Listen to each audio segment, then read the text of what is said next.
प्यारे बच्चों, आपका स्वागत है हमारे अपने चैनल रोशनलाल मैथ मास्टर में। आज हम प्रश्नावली 15.1 सीखेंगे। कल हमने आलेखों का परिचय किया था। आलेख कितने प्रकार के होते हैं।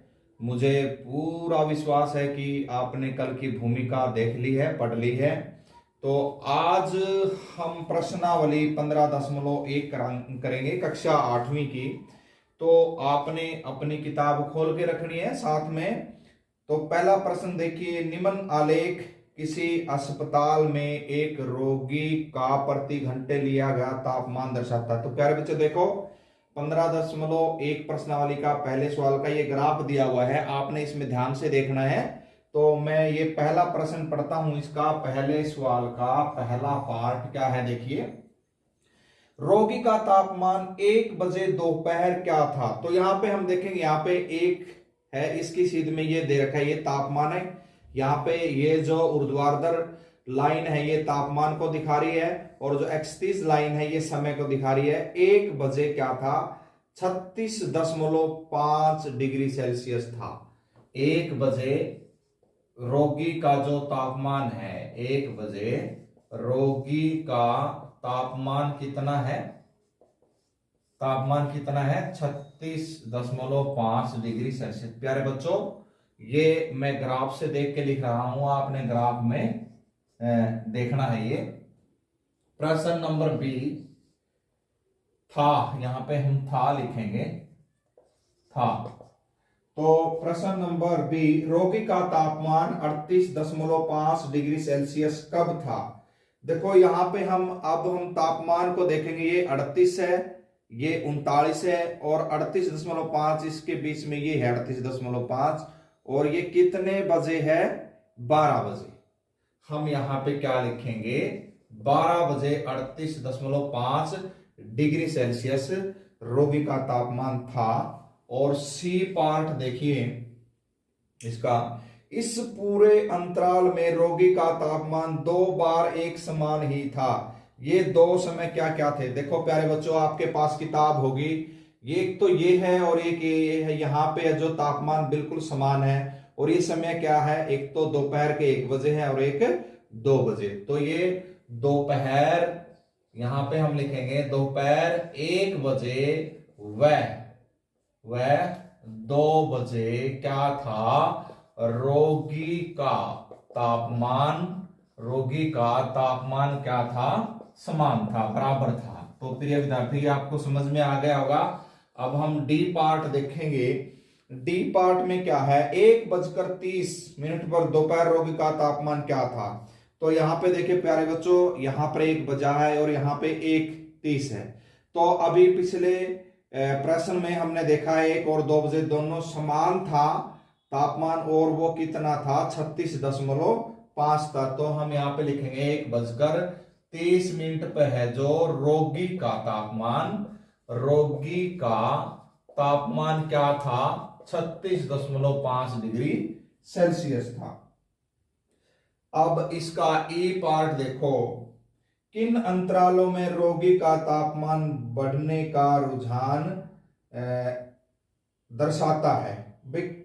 कितने से कितने बजे तक रोगी का जो तापमान है वो है, वो क्या, आप देखो बच्चों, यहां से लेके यहां बढ़ गया, ये 10 बजे से लेके 11 बजे तक रोगी का जो तापमान है वो क्या, बढ़ने का रुझान दिखाता है। 10 बजे से लेके 10 बजे से 11 बजे तक रोगी का जो तापमान है वो क्या हो रहा है, बढ़ रहा है। क्या हो रहा है, बढ़ रहा है। तो प्रिय विद्यार्थियों, मुझे पूर्ण विश्वास है आपको पहला सवाल समझ में आ गया होगा। अब हम दूसरा सवाल करेंगे। दूसरे सवाल के लिए पढ़िए, आप अपना ग्राफ देखिए किताब में, क्या है ग्राफ। अब हम इस प्रश्नावली का 15.1 का दूसरा सवाल देखते हैं, और हम ग्राफ देखिए, मैं ग्राफ दिखा देता हूं। ये ग्राफ है दूसरे सवाल का, और मैं अब इसकी स्टेटमेंट पढ़ता हूं। क्या है, एक निर्माता कंपनी की विभिन्न वर्षों में की गई बिक्री निम्न आलेखों द्वारा दर्शाई गई है। तो हमने बताना है पहले का, देखो पहले का ए पार्ट, और इसका पहला पार्ट वर्ष 2002 में कितनी बिक्री है। तो हम ग्राफ देखेंगे यहाँ पे, ये बिक्री यहाँ पे वर्ष दिखाया गया है जो एक्सटीज लाइन है, और जो ऊर्ध्वाधर लाइन है ये क्या है, बिक्री दिखाई गई। 2002 में कितनी है, 4 करोड़ रुपए। वर्ष 2002 में 4 करोड़ रुपए की बिक्री है। 4 करोड़ रुपए की, 4 करोड़ रुपए की क्या है, बिक्री है वर्ष 2002 में। और इसका सेकंड पार्ट देखिए, 2006 में कितनी बिक्री थी। 2006 ये है प्यारे बच्चों 2006, और यहां पे इसकी सीध में देखो कितना है, 8। तो यहां पे हम लिखेंगे वर्ष 2006 में, यहां भी मैं लिखो, में कितना था ये, 8 करोड़, 8 करोड़ रुपए की बिक्री है। देखो बच्चों बहुत ही आसान है, अगर आपको ग्राफ देखने की समझ है। अब इसका देखिए सेकंड पार्ट, इसका बी पार्ट का पहला जो सवाल है, वर्ष 2003 में कितनी बिक्री थी। वर्ष 2003 देखिए बच्चों, यहां पे वर्ष 2003 और वर्ष 2003 के सीध में कितना है, 7, और ये करोड़ में है। यहां पे हम लिखेंगे वर्ष 2007 में कितनी, 3 करोड़ रुपए, सॉरी 7 करोड़ रुपए की, 7 करोड़ रुपए की बिक्री है। तो प्यारे बच्चों ये समझ में आ गया होगा आपके। और इसका दूसरा सवाल देखिए, दूसरे का बी पार्ट का सेकंड, वर्ष 2005 में कितनी बिक्री थी। तो प्यारे बच्चों देखो ये ग्राफ है हमारा, 2005 में कितनी है, 10 करोड़ है।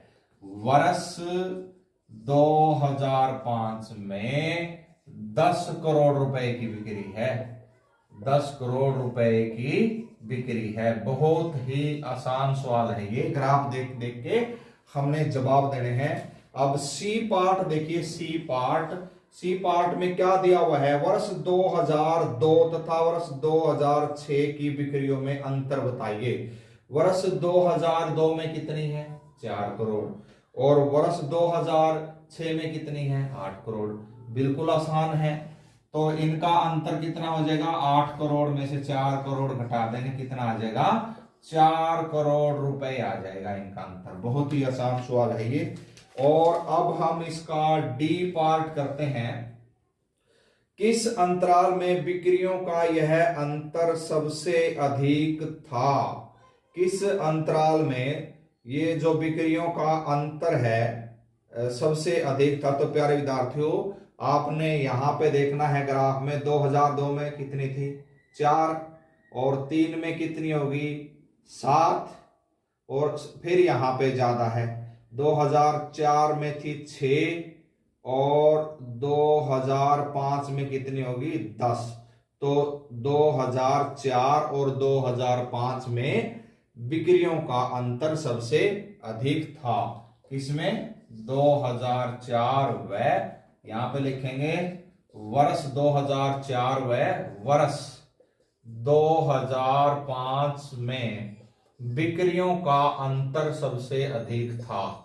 बिक्रियों का अंतर सबसे अधिक था, सबसे अधिक था। तो प्यारे बच्चों ये दूसरा सवाल था। मुझे पूर्ण विश्वास है कि आपको समझ में आ गया होगा। अब हम तीसरे सवाल पे चलते हैं।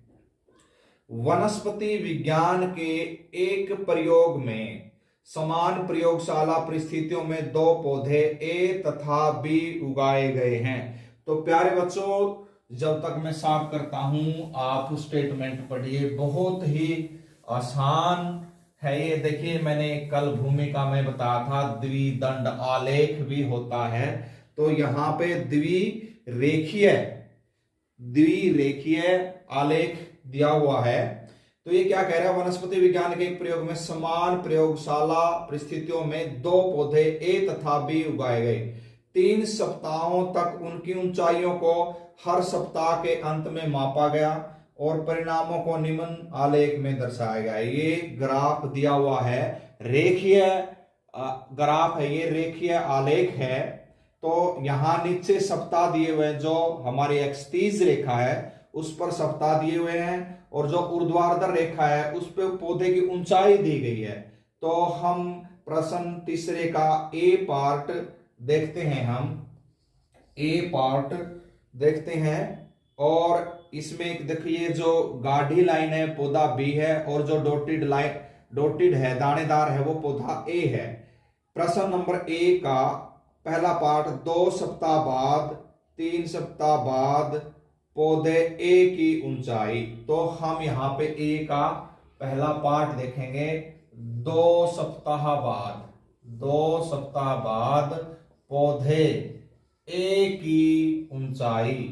बिल्कुल आसान है। देखो यहां पे 1 सप्ताह, यहां पे 2 सप्ताह होगा, 2 सप्ताह बाद कितनी है, ये है 7 सेंटीमीटर। कितनी है? 7 सेंटीमीटर। और इसका सेकंड पार्ट देखिए, ये क्या कह रहा है, 3 सप्ताह बाद, 3 सप्ताह बाद पौधे ए की ऊंचाई क्या हो जाएगी?